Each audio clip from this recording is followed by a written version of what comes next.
You guys talk about this a lot. What is so unfair about the coverage overall? Well, I can just speak for myself that I don't want to mention a specific act, but so often they'll say, oh, Donald Trump said this or he said that, and what I said wasn't wrong. What I said was fine. If a Democrat had said it, if Hillary had said it, they wouldn't have even thought about it. But I'll say something that's absolutely perfect, George, and the next day it's headlines. Donald Trump said this or that. That comes with the territory, though, doesn't it? No. Look, I went to an Ivy League school. I was a good student. I'm a very smart person. I know what I'm saying. Now, there have been some instances, oh, I could have done it a little bit differently, but sometimes I'll say something that's absolutely perfect, and I'll get a call after an interview, like with you. Oh, did you say this or that? And they'll skew it so unfairly. But people see it for themselves. They make up their own minds. Well, they don't really, because what happens is you poison the minds. You really do. The media poisons the mind of the American voter. They really do. It's unfair. But the thing is, the American voter is really smart. I mean, I'm going to see how smart they are. But the American voter, I think the American voter is smarter than the media. It's clear you both feel very, very strongly about this. Clearly, you know, we all know, and you've answered some questions about this since that Access Hollywood tape came out. You know, I'm automatically attracted to beautiful. I just start kissing them. He apologized to you for that, but you said at the third debate you didn't apologize to her about the women. The stories are all totally false. I have to say that.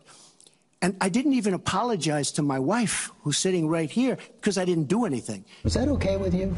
They were lies.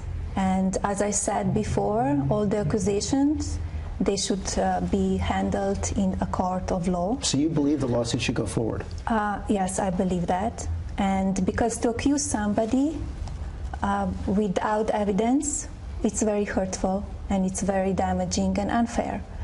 And but honestly, do we still need to talk about that? I think American people want to hear the problems that we have in America. She's so right about that? She's so right about that? They want to hear what we will do to make America better.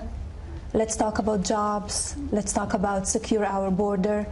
That's what American people want to hear about it. I think people just to finish, I can't apologize for something that I didn't do. Nothing ever took place. But it's more likely to go away if you don't sue. We'll see what happens, okay?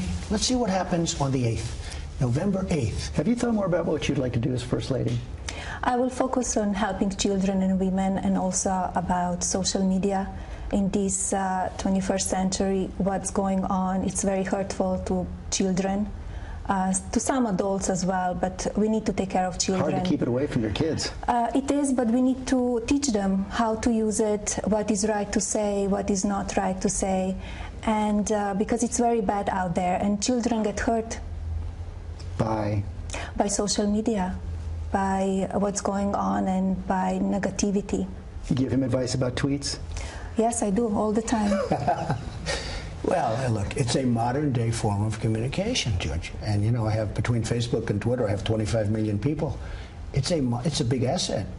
You have to use it right, but it's a big asset. But she'll tell you when you use it wrong. She can give me very good advice, believe me. But what she's saying is true, though. I've seen so many people hurt so badly. Not just children. I mean, just people are hurt so badly by new social media.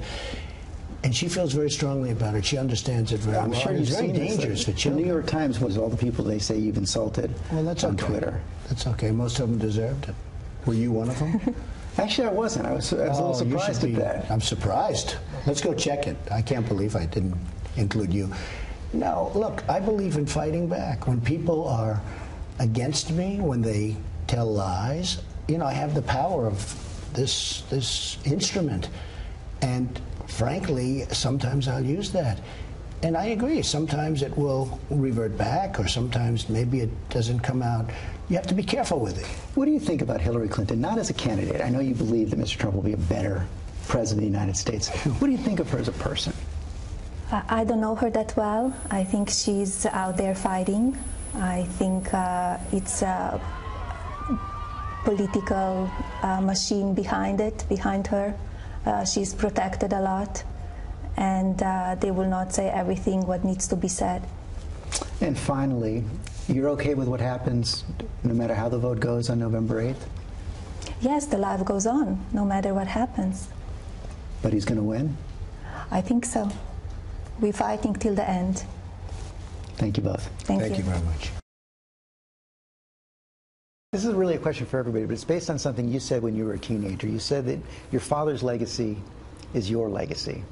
How has that changed over the course of this campaign? Well, we're very proud of our father and what he's accomplished.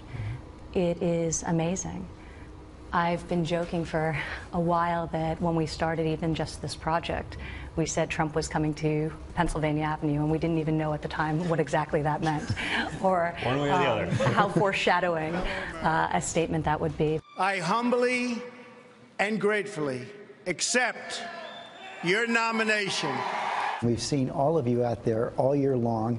Don, there's a lot of talk about the possibility of you running for office yourself.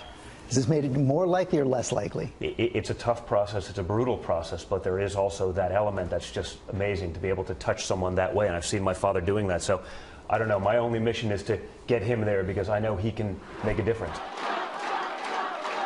And all three of you, you're not in the family business yet. You're still studying I just graduated in May, so. Yes, are you interested?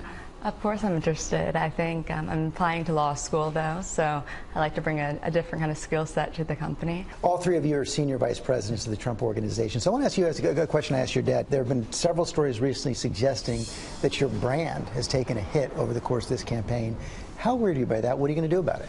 So I think we have the hottest brand in the world right now, and I think buildings like this are a testament to what we do every day. Some of these studies are showing less foot traffic in some of the businesses. There's one, I guess, apartment in New York trying to get the Trump name off the building on Riverside Drive. Well, listen, I think the brand is much more than New York City, right? This is a global brand. I mean, when you look at the people that he's touching on a daily basis, the presidency, fixing America, is so much bigger than any of that, regardless. I think the brand is hotter than it's ever been, but it doesn't matter to me. I don't care. It doesn't matter. I don't care about the brand. I care about the country. Ivanka, you've got your own business on. I wonder what you say to the women who've started this Grab Your Wallet campaign on Twitter to boycott your collection. How does that make you feel? And what do you want to say to those women who are doing it? Well, the beauty of America is people can do what they like, but I'd prefer to talk to the millions, tens of millions of American women who are inspired by the brand and the message that I've created. My advocacy of women, trying to empower them at all aspects of their life, started long before this presidential campaign did. I've never politicized that message. People who are seeking to politicize it because they may disagree with the politics of my father, there's nothing I can do to change that. And all of you, you're going to stick with the business even if your dad wins? We're building. You know, it's been an awesome to be a small cog in the wheel. Okay, be honest. Which one of you predicted you all would be here today this close to the election?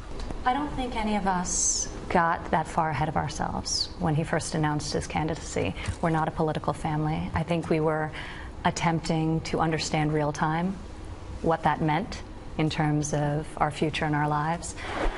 In retrospect, I don't think any of us would tell you we're surprised. I've never in the past seen him fail, and this is obviously on another level in terms of his commitment to this country and its people. You're surprised?